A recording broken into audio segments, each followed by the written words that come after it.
The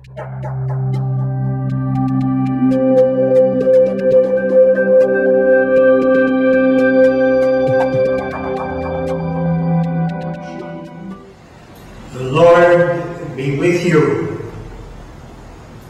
A reading from the Holy Gospel according to St. Luke. When Jesus came on the Sabbath to eat a meal in the house of one of the leading Pharisees, they observed him closely. Directly in front of him was a man who suffered from dropsy.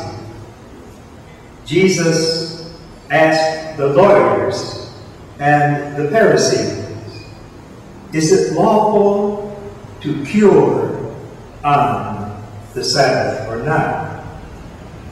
At this, they kept silent. He took the man, healed him, and sent him on his way. Then he addressed himself to them.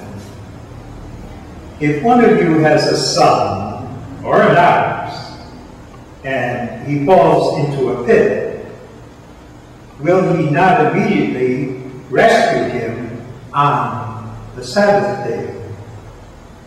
This they could not answer.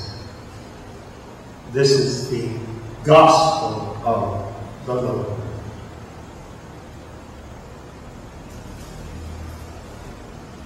We have in today's episode of healing another example of one of the main themes that St. Luke and the other Gospels are concerned with. Healing on the Sabbath.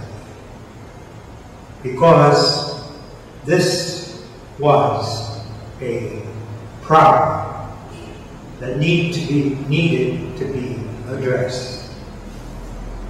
Especially when the Christian communities were converting non-Jews. The question came up, what is the importance of keeping the 613 ordinances of the Mosaic Law as it was worked out by the lawyers and practiced by the Pharisees and other Orthodox Jews in the time of Jesus and the Apostolic Church. And St. Paul is famous for making a distinction. The law is not wrong. It's not evil. You're not committing sin by practicing. If you are a Jew, the 613 statutes of the Mosaic Law. But for St. Paul, Jesus changed everything. The law is not absolute. The law is not imposed on all. It is imposed on the chosen people, the descendants of Abraham, those who practice the Jewish culture. But St. Paul tells us in the 13th chapter of the Epistle to the Romans that underneath the law there's another level. And that level is nothing less than love. And so we have to look, as Jesus is constantly telling us in the Gospels, what is your motive for keeping the law? In the parable of the Good Samaritan, the priest of the Old Testament passed by a person who had been beaten by robbers and probably was close to death. A Levite, also of the priestly tradition, passed him by because he didn't want to touch someone, touch human blood or even a corpse. That was against the law. But Paul and Jesus are telling us, underneath the law, you have the law of love. We have to put that first and submit the stipulations of the law to the forming of community. Persons are more important than things. And this is what Jesus told us when he tells us now ourselves, love one another as I have loved you.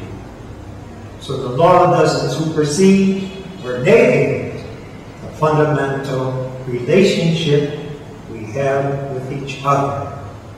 St. Paul tells us, and also in the Corinthians and in Ephesians, that we are all part of one body, all members of the mystical body, with Jesus as the head, all interacting with one another.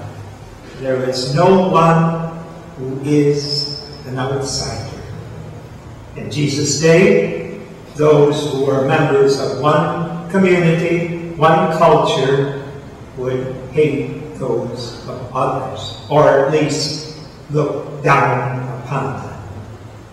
And this caused divisions, generated hatred, generated violence, misery.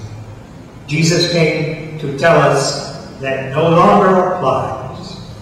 Everyone should be able to do what is good according to their own culture, but also, underneath that, they must open their hearts, their lives, their energy, their talents to everyone in need. They must be at the service of others. Jesus' mission can be summarized as he said in the Gospels. I came not to be served, but to serve and give my life for the ransom of many. He wasn't self-seeking. When you step back a moment and realize that Jesus died at the age of around 33 years old. He was still, in any sense of the term, a young man with his life before him. But at the final moment, because he loved us, wanted to save us, wanted to liberate us, he gave his life for us. And that is what he is telling us when he tells us that we must think of others before we think of things. And to return to what St. Paul tells us in the Epistle to the Romans, all law is an expression of the deeper law of